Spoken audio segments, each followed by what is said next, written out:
Good day mga ka-sports natin dyan.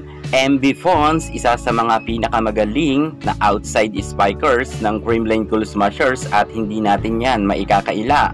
Sapagkat kahit wala nga ang mga star players ng Creamline Cool Smashers ay hindi binigo itong si Sherwin Meneses ng kupunan nga ni Bernadette Fons. Of course, kasama niya rin sila Michelle Gumabaw, Pangs Panaga, BDL at marami pang iba, kung saan sa kasaysayan nga ng Creamline Cool Smashers kahit wala ang tatlong kanilang star players ay nagtagumpay nga sila sa kanilang mga laban at nagkaroon nga sila ng Grand Slam dahil yan sa pangunguna ng ating MV Fons. Nakamit niya na ang MVP at Final MVP Award, kung kaya talaga masasabi natin na si Fons ay isa talaga sa mga naging dahilan at naging factor kung kaya nga nagkaroon ng Grand Slam ang Creamline Cool Smashers. Kitang-kita naman natin na inilaban talaga ni Bernadette Fons ang kanilang mga games at talagang pahirapan man pero nalusutan niya ni Fons dahil nga sa kanyang angking kagalingan ay naipamalas na yan ni Fons pagdating sa